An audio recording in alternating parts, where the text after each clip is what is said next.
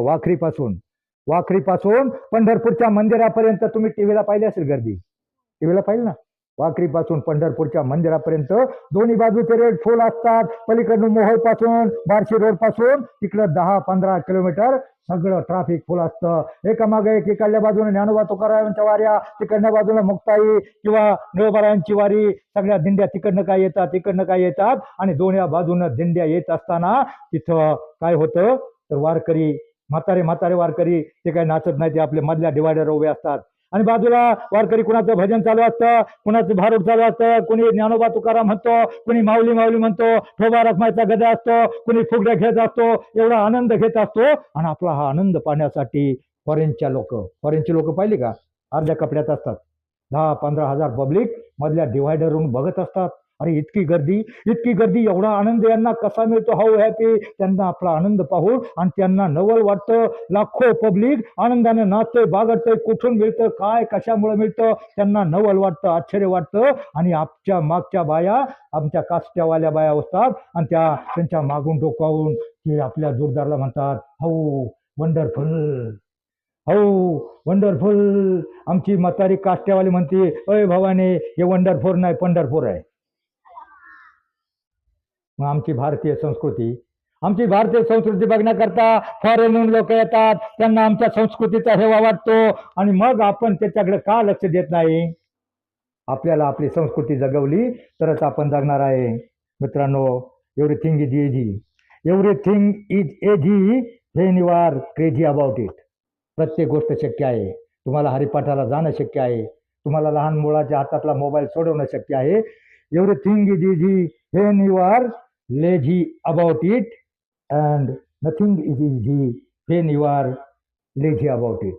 म्हणजे तुम्ही क्रेझी राहिलं पाहिजे, लेझी नाही. आळस हा तुमचा सगळ्यात मोठा शत्रू आहे. आळस, कंटाळा, बेफिकिरी या शत्रूंना बाहेर काढा. आणि त्यापेक्षाही भयंकर डेंजर तुमचे जाने दुश्मन आहेत मोबाईल, टीव्ही, डीजे, हेडफोन. त्या मोबाईलनं तर इतका घोळ घातला, इतका धिंगाणा केलाय. लहान लहान मोठ्याल्या मुली आपल्या बापाच्या व्यतिरिक्त गोधडीत घेऊन झोपतात, कानात लावतात.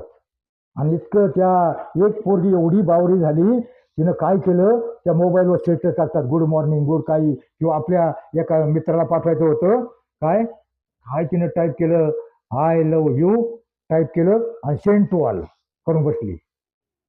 किंवा एक पोरगी शाळेत निघाली आणि कुठं पोचली असेल, मोबाईलचं इतकं नाद केला. ते एक पिक्चर मधले गाणं होतं बघा, याड लागलं, चालताना बोलताना मोबाईल हिच्या हातात, झोपेतही सपनातही हेडफोन हिच्या काना. एक पोरगी शाळेत निघाली, मोबाईलच्या नादात मळ्यात पोचली.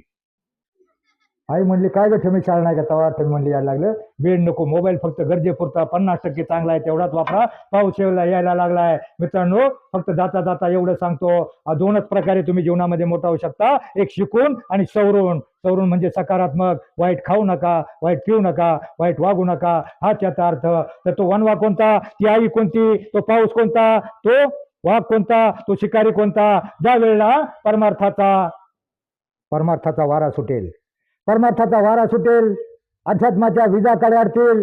आणि अध्यात्माच्या विजा कडाडून ज्या वेळेला संस्काराचा पाऊस तुमच्या पिढीवर पडेल, त्याच वेळेला ही लहान बाळंती हारणी वाचणार आहे. म्हणून माझी विनंती आहे, 2 अभंग वर्षातून पाठ करा. हरिपाठाला 1 तास फक्त घेऊन जा. आणि आपल्या येताना आई वडिलांच्या पाया पडून घ्या. आज आपल्या गुरूंना किंवा मागं काय मुलं मागं बोलतात, ते तुमच्या भल्यासाठीच म्हणत असतात. म्हणून एवढं आयुष्यामध्ये शिकायचं, डिग्र्या कमी पडतील, जगा इतकं, आयुष्य कमी पडेल, हसा इतकं, आनंद कमी पडेल, दौडा असे कम नशिबाचा फासा निखळून पडेल. परंतु मुलांनो, प्रयत्न इतका करा, अभ्यास इतका करा, त्या विठ्ठलाला, पांडुरंगाला, देवांना, या परमेश्वरांना तुम्हाला देणं भागत पडेल. बस. जय हिंद, जय महाराष्ट्र.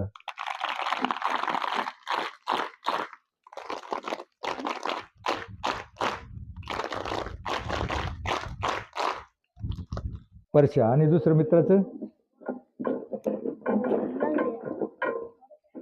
परशन लांगड्या. 2 नावं सांगली बघा. टाळ्या वाजवा, अर्ध्या टाळ्या वाजवा का, अर्ध्या. बरं, आता सांग बाळा, ज्यांनी मुलींना शिक्षणाची संधी उपलब्ध करून दिली, त्या क्रांतीज्योती सावित्रीबाई फुले आणि महात्मा फुले यांच्या मुलाचं नाव काय?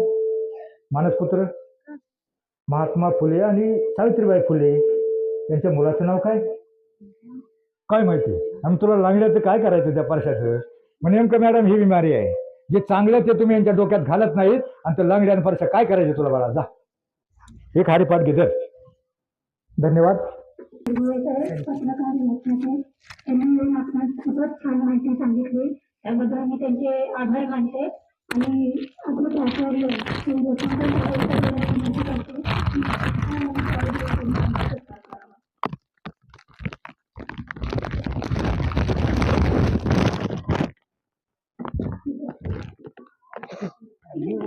मॅडम पाऊस यायला लागला, मग मी आवरलो. आता अजून 15 मिनिटं, 47 मिनिटं झाली.